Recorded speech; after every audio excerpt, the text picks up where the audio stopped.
Parce que l'art et la culture innovent aussi loin des villes, le magazine Champs Libres explore les initiatives étonnantes au cœur des campagnes de la Nouvelle-Aquitaine. Juste à côté des vignes de Smith-au-Lafitte, l'artiste José Lepiès fait chanter les troncs d'arbres, des sonorités aussi insolites que mélodieuses. Le photographe Claude Poquet propose un regard personnel et décalé sur le Marais poitevin, à découvrir dans notre rubrique Vue. Rendez-vous au bout du monde au château Laborie, où un couple de Néerlandais a créé une galerie d'art contemporain. Le domaine de Bois-Bûcher est devenu en quelques années l'épicentre du design et de l'architecture. Des jeunes venus du monde entier s'y pressent tous les étés, à découvrir dans notre focus. À Uzerche, la librairie La Petite Marchande d'Histoire a sélectionné un album jeunesse qui parle de solidarité à la campagne. L'Entre-deux-Mers réserve de belles surprises aux amateurs de musique symphonique. C'est ici que sévit le Josem, un orchestre de jeunes à l'énergie incroyable. Laissez-vous emporter dans leur tourbillon de la vie. Champs libres, loin des villes, le magazine des arts et de la culture en Nouvelle-Aquitaine, ça commence.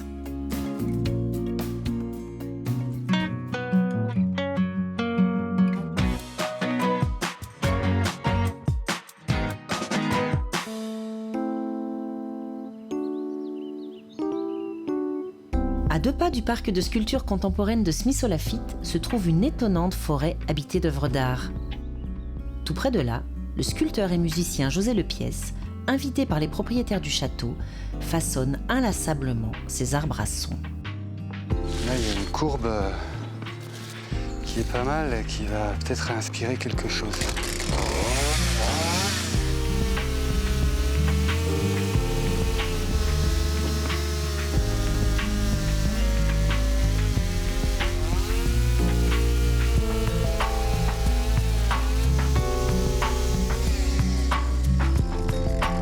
Je vais avoir une bonne surprise.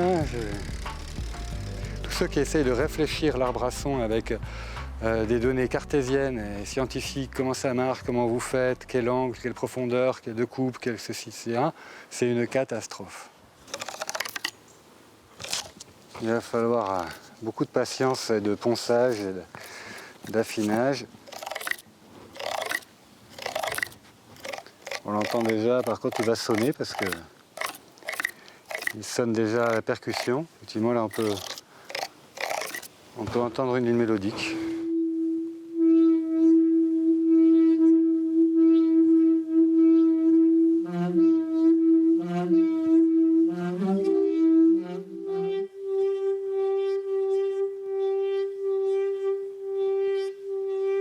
Chaque arbre va avoir une empreinte sonore et acoustique différente. Et là, c'est pour ça que c'est important pour moi de les montrer ensemble, de les trouver ensemble, de les retrouver ensemble dans mon atelier. Parce que ces tribus, c'est ça, c'est des tribus de personnalité. Et du monde entier, là, on a de l'acacia qui vient d'ici, du Médoc. Là, il y a le peuplier d'Italie. Moi, je suis toujours à la recherche beaucoup plus des surprises que de ce que je maîtrise. Je dis que je suis un jardinier qui plante des graines de hasard pour récolter des apparitions.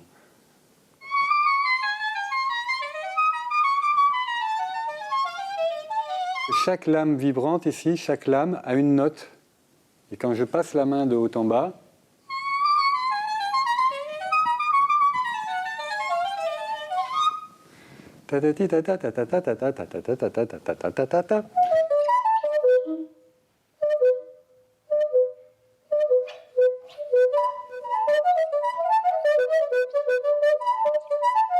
José Lepiès, c'est quelqu'un que j'ai connu parce que j'étais à la recherche d'artistes régionaux et j'avais entendu parler d'un homme qui faisait chanter les bois. Je me suis dit, c'est exactement ce qu'il faut pour mon projet de la forêt des sens. La forêt des 5 sens propose sur 8 hectares des œuvres d'artistes qui s'inscrivent dans le respect de l'environnement et de la biodiversité, à l'instar de celles de Guillaume Segon et Vincent Duranté, Jordi, Vincent Mauger, ou encore La rivière verticale de José Lepiès. ça c'est le flux du vivant, quoi. Et en même temps, un arbre mort, c'est une niche écologique justement, mais il est mort biologiquement, mais il est rempli de vie. Est-ce qu'on doit traiter? Et c'est souvent le débat avec des clients, quand je sculpte des arbres morts, ils disent « Ah oui, mais on veut le garder, on veut le préserver, c'est beau. Est-ce qu'on fait un traitement? Est-ce qu'on met un produit ?» Je dis non. Il garde son rôle de niche écologique. C'est pas parce qu'on fait un geste artistique qu'on va changer le statut naturel du sujet. Ça reste une sculpture formelle, mais on est dans une démarche qui est plus proche du land art, art et nature. Et mon geste, il accompagne un phénomène naturel, écologique, quoi.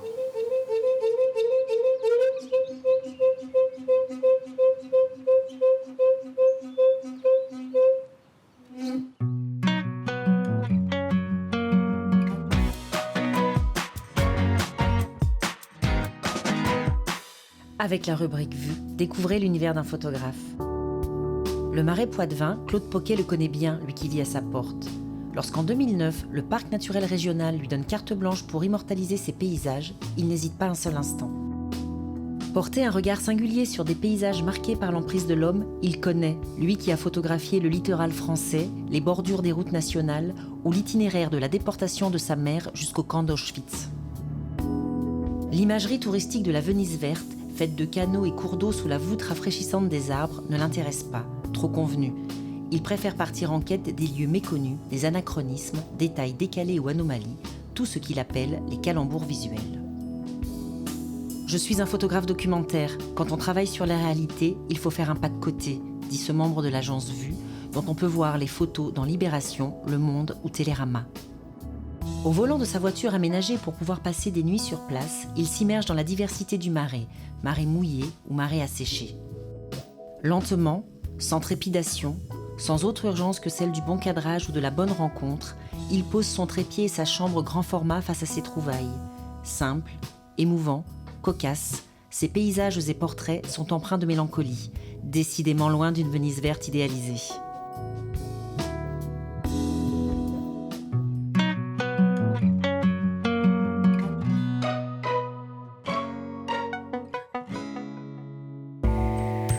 Et si l'art contemporain international se donnait rendez-vous à Solignac, connexion immédiate. Moi, je dis toujours, on ne cherche pas un endroit, c'est l'endroit qui vous cherche. Alors ça, c'était vraiment le cas avec le château de la Borie. Tout le projet est très, très adapté pour ce que je fais parce qu'il y a le château pour les expositions, mais il y a aussi des salles pour donner des conférences. Les artistes, ils peuvent rester ici. Il y a un théâtre de verdure pour montrer des films d'artistes. Actuellement, je présente une exposition de l'artiste performance qui s'appelle William Hunt. Il est de Londres, il habite à Düsseldorf. Et vous pouvez voir quelques projets qu'il a fait, quelques performances. Il y a des autres artistes, par exemple, vous trouverez à ce moment Oscar Santillan d'Équateur, Nicolas Lamas de Pérou, Rodrigo Mateus de Brésil. Alors je travaille avec beaucoup d'artistes, Benoît Maire de la France. Beaucoup d'artistes, ce sont des artistes, je m'oriente toujours premièrement sur les œuvres. Je cherche les artistes sur un niveau international parce que le monde d'art contemporain est très, très international aujourd'hui. C'est un monde, tout le monde est connecté par Internet. La foire d'art, les grandes biennales, le documentaire, tous les grands événements, c'est toujours sur un niveau international. Et moi, je trouve ça très, très important.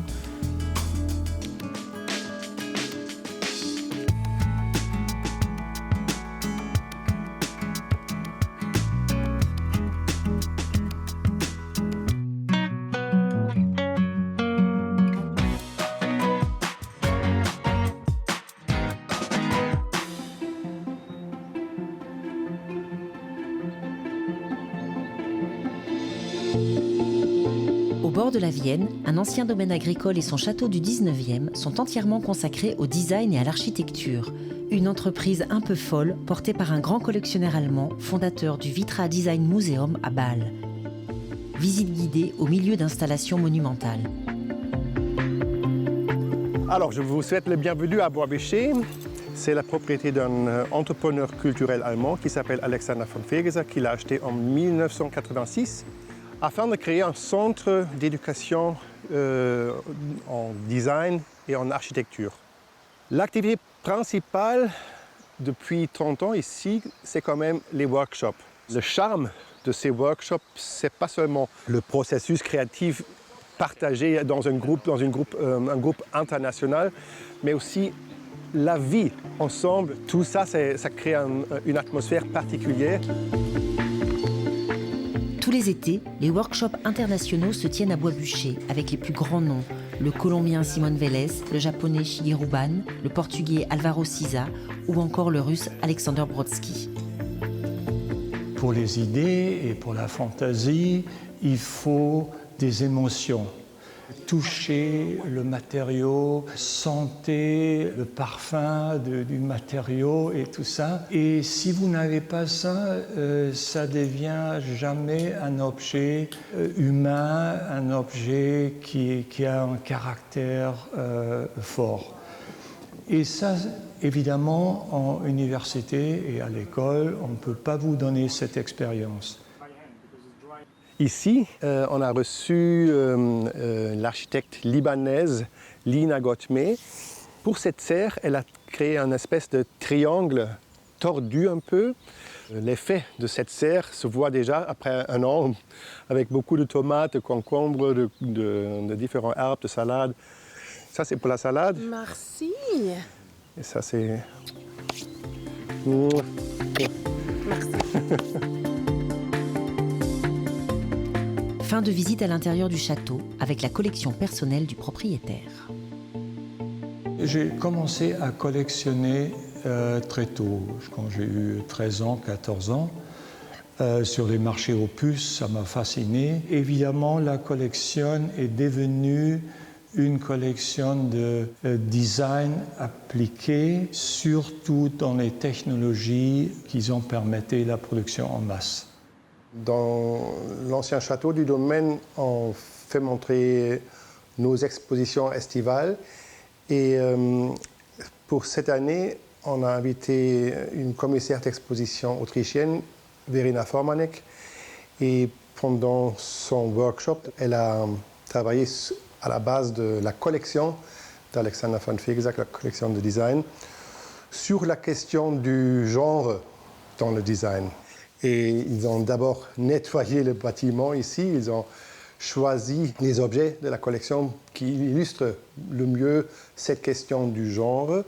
Ils ont réalisé la scénographie de l'exposition. On commence avec des œufs de nos poulets, parce que c'est le symbole primaire de la fertilité.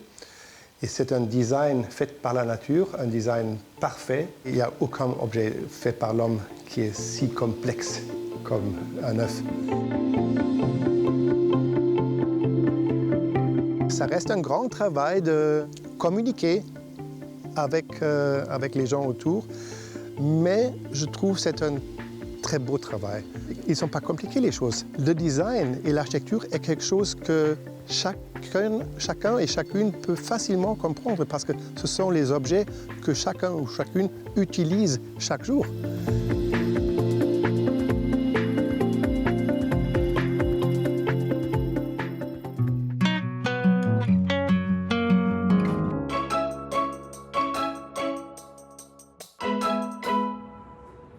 Le vieux petit monsieur était reparti, sa valise dans une main et dans l'autre, la main du géant qui tenait la main de la petite fille, qui tenait tout contre elle, la poupée de chiffon qui protégeait le grillon.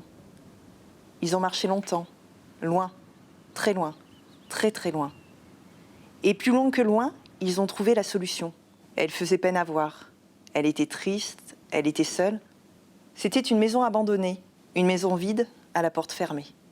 J'ai choisi ce livre parce qu'il parle de solidarité, parce qu'il parle de vivre à la campagne plutôt qu'à la ville, du partage qui permet justement d'y arriver beaucoup plus facilement. Ça raconte l'histoire d'un petit monsieur qui vit dans une petite maison entre deux grandes tours où les gens sont complètement enfermés, regardent la télé, sont pas heureux. Et un jour, ce petit monsieur, on vient lui dire qu'il doit partir de sa maison. Quand la maison est détruite, il se dit comment je vais faire pour protéger mon grillon. Et donc il prend une petite poupée et il met le petit grillon dans la petite poupée pour protéger. Et après il se dit mais comment je vais faire pour protéger cette poupée dans laquelle j'ai mon grillon. Et donc il rencontre une petite fille à qui il va confier cette poupée et la petite fille va veiller sur la poupée qui va veiller sur le grillon. La maison d'édition, c'est Utopique. C'est une maison d'édition qui se trouve dans la campagne corrézienne à Albussac. Alors, on partage avec cette maison d'édition une vraie éthique parce qu'elle est vraiment engagée. Elle traite vraiment toujours des thèmes très particuliers mais de façon extrêmement juste. Et donc c'est une maison d'édition que nous, on aime mettre en avant et on aime présenter leur album.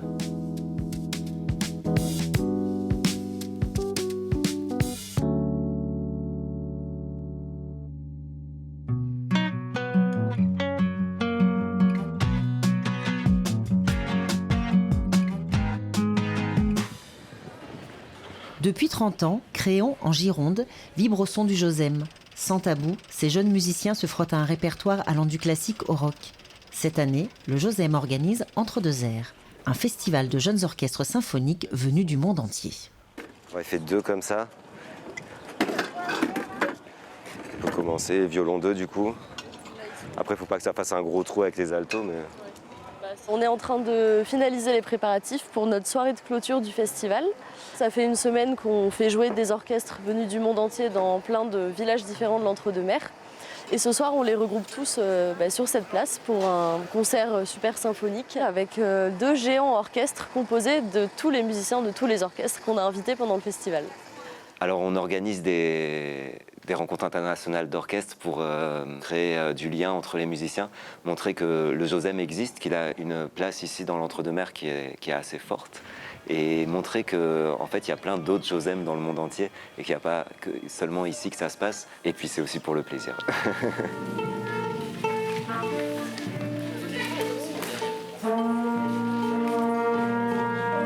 L'expérience Josem, elle est née en milieu rural et elle a marché parce que à la base, il y avait une grande volonté des gens de se retrouver sur le territoire pour faire de la musique d'ensemble. Et donc c'est parti de plein de petits endroits qui se sont retrouvés à un seul endroit, de musiciens qui se sont retrouvés dans un seul orchestre pour faire groupe et pour faire quelque chose ensemble. Et du coup, il y a un esprit qui est né de ça. Et une espèce de force un peu collective, voilà, on ne sait pas trop d'où ça vient, mais elle est restée en 30 ans et ça continue de marcher. Alors c'est peut-être un peu magique, mais je ne sais pas, il n'y a pas de recette. À la base, c'est ma sœur qui est rentrée il y a peut-être 10 ans, je crois. Et puis moi, comme je faisais de la musique aussi, j'ai voulu continuer la suite et rentrer dans l'orchestre parce qu'elle m'en parlait. C'est comme un truc de ouf. Ils font des voyages, ils étaient partis au Mexique, donc moi ça m'a vraiment mis des étoiles dans les yeux et tout de suite j'ai voulu rentrer, quoi. Et c'est vraiment un orchestre incroyable. On s'entend vachement bien avec tout le monde, il y a une ambiance de folie et puis on fait de la musique, on aime ça, quoi. Donc c'est super. Donc on fera d'abord en échauffement la marche de Wagner, juste one shot. Ensuite, on fera le Beethoven qu'on va travailler un peu plus dans le détail. Léonore Pro HK, ça s'appelle. Et ensuite, la fin de la Conga del Fuego qu'on n'a pas vu encore, la toute fin. Essayez de jouer dans la détente, vous mettre progressivement dans la musique. Dans la détente, on fait la connexion entre le quotidien, quand vous avez eu votre journée de cours, que vous êtes arrivé, vous avez pris le bus, tout ça, et puis le moment où on fait de la musique maintenant. Voilà. Le morceau, il sert à ça. Donc profitez-en. Trompette.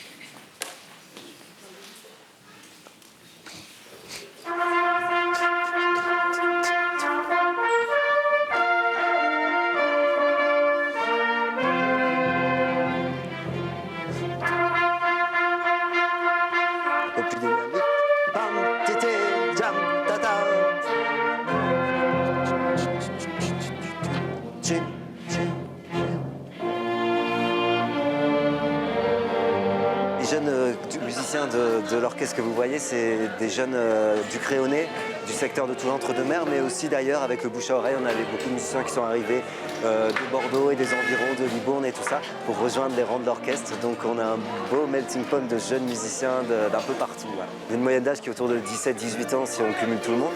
Pour rentrer au Josem, souvent ça veut dire qu'on cherche un orchestre, on cherche un endroit où on peut pratiquer la musique et se faire plaisir avec ça. Et puis apprendre aussi la vie, se faire des amis grâce à ces moments de répétition, de tournée, de concerts et tout ça. C'est vraiment une grande aventure humaine et musicale, bien sûr. Les années au Josem, ça s'est super bien passé. Franchement, c'est un concentré de société. Je savais que le Josem cherchait des contrebassistes. C'était un orchestre que j'admirais étant adolescente. Et du coup, de pouvoir rentrer, c'était un peu le must, quoi. Là, je suis partie juste là, il y a 2 mois, parce que je suis trop vieille et j'ai été super triste. Ça a été une grosse déchirure de quitter le Josem.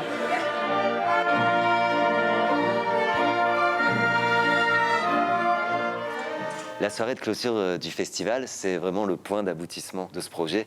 C'est-à-dire que les musiciens, ils ont appris à se connaître toute la semaine et on leur propose de jouer tous ensemble, réunis à la fin de la semaine. C'est vrai que ces répétitions à plusieurs, c'était incroyable parce qu'on se rend compte que la musique, c'est vraiment une langue à part entière. Ce qui est intéressant, c'est qu'en fait, c'est un chef par pièce qu'on va jouer.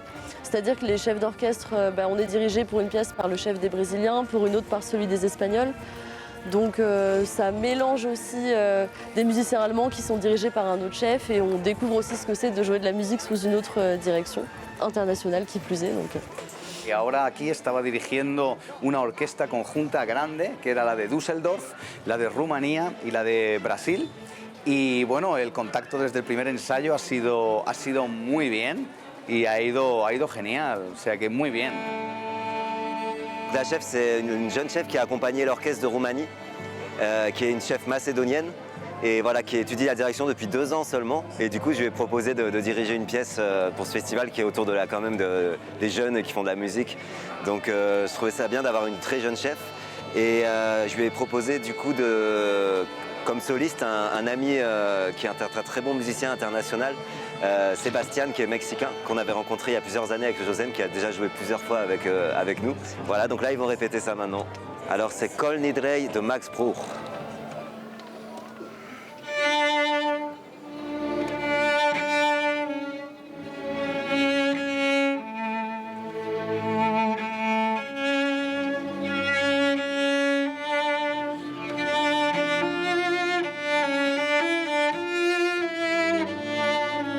Les musiciens allemands peuvent apprendre ici d'être beaucoup plus spontanés, d'être beaucoup plus ravis, d'être beaucoup plus, passionnés. Parce que quand les membres de Josem sont sur scène, c'est toujours mieux, beaucoup mieux que seulement vivant, c'est électrisé. Et c'est pas pareil avec les Allemands.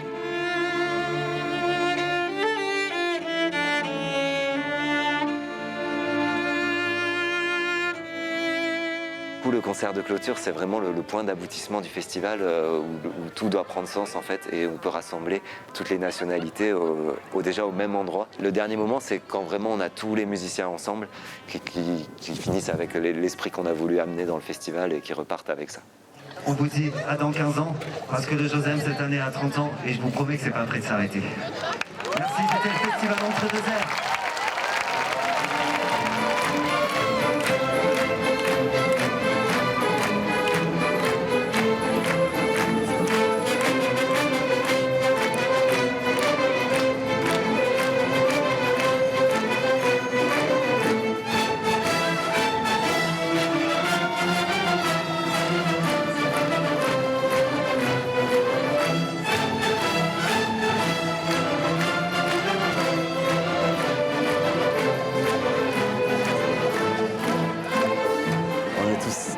Super ému de tout ce qui s'est passé, c'est monté petit à petit et puis maintenant on est triste parce que c'est la fin.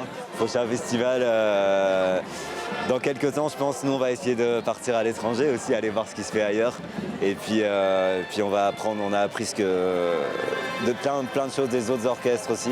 Donc le Josem va continuer à évoluer, je pense, grâce à la rencontre qu'on a fait là pendant cette semaine.